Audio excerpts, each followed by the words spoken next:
Dealings with the Dead, number 15. There is doubtless something not altogether agreeable in the thought of being buried alive.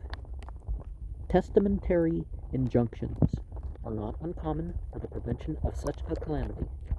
As far as my long experience goes, the percentage is exceedingly small. About 25 years ago, some old woman was certain that a person lately buried was not exactly dead. She gave utterance to this certainty. There was no evidence, and ample room, therefore, for faith. The defunct had a little property. It was a clear case, of course. His relatives had buried him alive to get possession. A mob gathered in King's Chapel Yard, and to appease the righteous indignation, the grave was opened, the body exposed, the doctors examined, and the mob was respectfully assured the man was dead, dead as a doornail. The proposition to bury the old woman in revenge was rejected immediately, but she did not give up the point. They never do. She admitted that the party was dead, but persisted that his death was caused by being buried alive. People over time have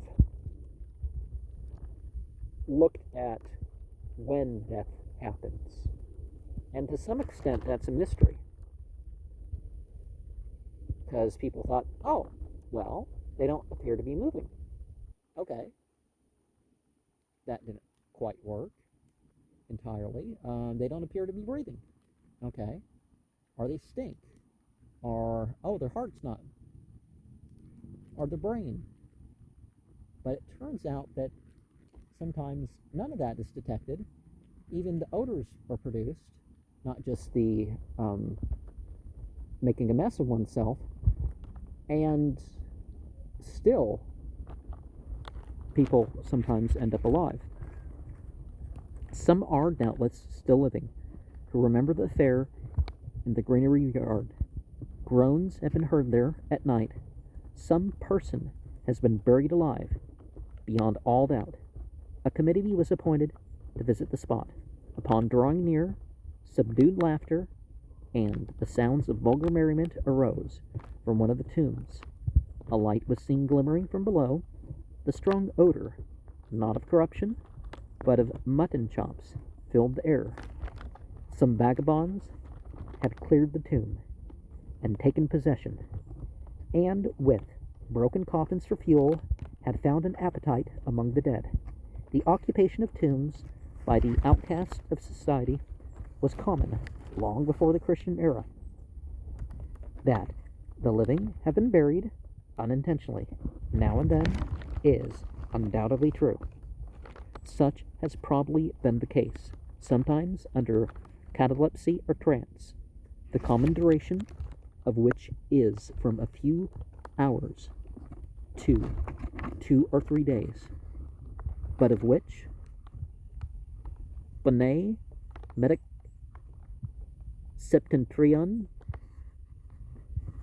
Book 1, c. 16, Chapter 6, gives an example, which lasted 20 days. Bodies have been found, says Millingen in his Curiosities of Medical Experience, page 63, where the miserable victims have devoured the flesh of their arms. And he cites John Scott and the Emperor Zeno as examples. Plato recites the case of a warrior who was left 10 days as dead upon the field of battle and came to life on his way to the sepulchre. In Chalmers' memoir of the Abbe Prévost, it is related that he was found by a peasant having fallen in an apoplectic fit. The body was cold and carried to a surgeon, who proceeded to open it. During the process, the abbe revived, only, however, to die of the wound inflicted by the operator. The danger of burying alive has been noticed by Pinu sur the danger de inhumations perceptives Paris, 1776. I've got to remember to learn how to read French. Dr. John Mason Good, Volume 4, page 613, remarks that catalepsy has been mistaken for real death, and in countries where burial takes place speedily, it is much to be feared that in a few instances the patient has been buried alive. A case of apoplexy of a singular kind is stated by Mr. Pugh, and recited by Dr. Good, of a female whose interment was postponed for a post-mortem examination. Most fortunately, for the first touch of the scalpel brought her to life. Diemerbroek, Tracket de Peste, Book 4, History 8, relates the case of a rustic who was laid out for interment. 3 days passed before the funeral. He was supposed to have died of the plague. When in the act of being buried, he showed signs of life, recovered, and lived many years. Dr. Good observes that a critical examination of the region of the heart and a clear mirror applied to the mouth and nostrils will commonly settle the question of life or death, but that even these signs will sometimes fail. What then shall be done? Matthias, Holdanus, and others, who give many stories of this kind, say, wait for the infallible signs of putrefaction. It may be absurd to wait too long. It is indecorous, inhuman too soon. And, well, actually, it's generally just better to wash and wrap the bodies and put them in the ground, and because some diseases that don't even afflict the people who are alive are diseases may be attracted to the dead body and stuff like this. It's the case recited by Mr. Pugh reminds me of Pliny's account of persons who came to life on the funeral pile. Aviola in rogo revixit et quoniam veniri non potu erat pravalent flamma vivas crematus est similias causa in el lamia pratorio viro praetur, Book 7, Section 53. Old Grossman's stories in this connection were curious enough. He gave a remarkable account of a good old deacon who had a scolding wife. She fell sick and died, as was supposed, and was put in her coffin, and screwed down and lifted. Everything, as Grossman said, went on very pleasantly, till they began to descend into the tomb, when the sexton, at the foot, slipped, and the coffin went by the run, and struck violently against the wall of the tomb. One instant of awful silence was followed by a shrill shriek from the corpse. "Let me out! Let me out!"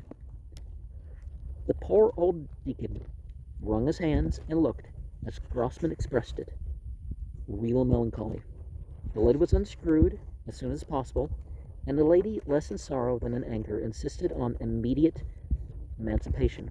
All attempts to persuade her to be still and go home as she came, for the decency of the thing, were unavailing. The top of the coffin was removed. The deacon offered to help her out. She refused his proffered hand, and, doubling her fist in his face, told him he was a monster and should pay for it, and insisted on walking back in her death clothes. About 6 months after, she died in good earnest. The poor deacon, said Grossman, called us into a private room, and reminding us of the sad turn things took last time, begged us to be careful, and told us if all things went right, he would treat us at his store the next day. He retailed spirit, as all the deacons did, being the very persons pointed at by the finger of the law, as men of sober lives and conversation. Yeah, you definitely want people you can trust with the remains, right? Grossman told another story. We could scarcely credit it. He offered to swear to it, but we begged he wouldn't. It was of a woman who was a cider sot. Her husband had tried all sorts of preventative experiments in vain. His patience was exhausted. He tapped a barrel and let her drink her fill. She and the barrel gave out together. She was buried. The coldness of the tomb brought her to life. She felt around the narrow domicile in which she lay. Her consciousness that she was in her coffin and that she had been buried was clear enough. But her other impressions were rather cloudy. It never occurred to her that she had been buried alive. She imagined herself in another world, and, knocking as hard as possible against the lid and sides of her coffin, she exclaimed, "Good people of the upper world, if ye have got any good cider, do not let us have a mug of it." Luckily, the mouth of the tomb had not been closed, and when the sexton came to close it, he was scandalized, of course, to hear a thirsty corpse crying for cider. I drink a lot of apple juice myself, but that may not be what they mean, right? The woman was soon relieved from her predicament. The Mandans, whose custom of never burying their dead I have alluded to, may possibly be influenced by consideration of this very contingency. In some places, bodies have been placed in a lighted room near the charnel house, there to remain till the signs of corruption could no longer be mistaken, the tops of the coffins being loose, and a bell so connected with the body as to ring on the slightest movement. For whom the bell tolls.